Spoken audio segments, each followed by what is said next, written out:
अस्सलाम वालेकुम व्यूअर्स। आज मैं बनाने जा रही हूँ चिकन टिक्का, जिसके लिए मैंने लिया है एक चिकन। उसके 4 टुकड़े किए हैं और हर एक टुकड़े पे गहरे गहरे कट्स लगा लें।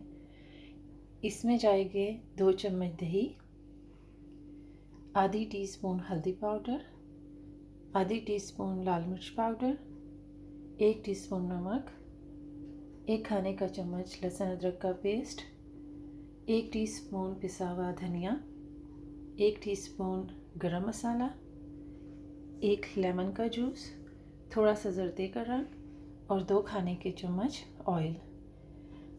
अब इन तमाम चीज़ों को चिकन पे लगा के इसको मैरिनेट होने के लिए 1 से 2 घंटे के लिए रख दूँगी। ये चिकन को मैंने तमाम मसाले लगा के रख लिया है। अब इसको कवर करके कम से कम 1 से 2 घंटे के लिए छोड़ दें। अब मेरे चिकन को मैरिनेट किए हुए तकरीबन 3 घंटे गुजर चुके हैं। अब मैं इसको स्टीम में बनाऊंगी। और मैं इसको कैसे बनाऊंगी, सबसे पहले तो एक आप पतीला ले लें, उसमें बिल्कुल 1 टेबलस्पून के करीब ऑयल डालें, इसको अच्छे से फैला लें। अब इसमें आप अपना चिकन डाल दें।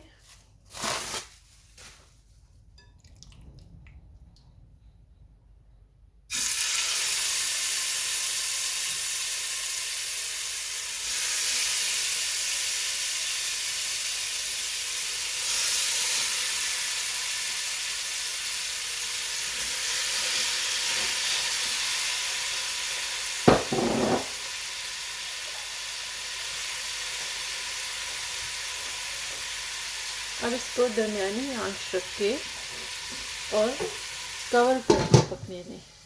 और इसको आपने उस वक्त तक पकाना है इस स्टीम के अंदर ही, जब तक कि ये गल नहीं जाता। और आपको इसके अंदर कोई एक्स्ट्रा पानी ऐड करने की ज़रूरत नहीं है, क्योंकि ये खुद ही चिकन जो अपना पानी छोड़ेगा ये उसी में पक के तैयार हो जाएगा। अब आधा घंटा ये चिकन पकने के बाद अब ये इस कंडीशन में है और ये बिल्कुल गल चुका है। अब इसको मैंने हल्का सा शैलो फ्राई करना है। इस चिकन को हल्का सा फ्राई करने के लिए ये मैंने 3 टेबलस्पून ऑयल डाल के एक फ्राइंग पैन में ये गरम किया है। और इस चिकन को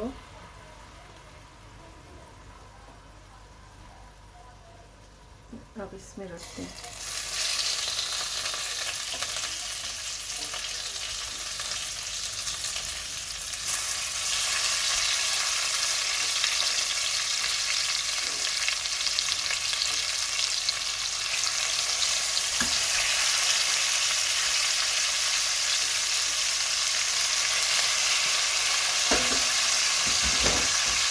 और इसको दोनों साइड से अच्छा सा गोल्डन कलर आने तक फ्राई करें। अब ये सिर्फ 3 से 4 मिनट के अंदर अच्छी तरह से दोनों तरफ से गोल्डन ब्राउन हो गया है। अब यहाँ पे ये जो इसका मसाला था जिसमें ये पका है, ये मसाले में से तमाम पानी भी ड्राई हो गया है और सिर्फ मसाला रह गया है। अब इसको भी आप अपने चिकन में शामिल करें। अब ये सारा जो मसाला है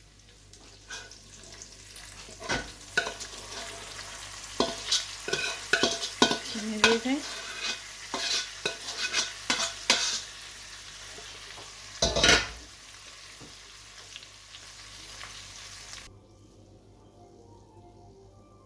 अब ये देखें, ये चिकन टिक्का मेरा तैयार है। और वीडियो देखने के लिए बहुत शुक्रिया। आपको पसंद है तो प्लीज़ लाइक कीजिएगा। अल्लाह हाफिज़।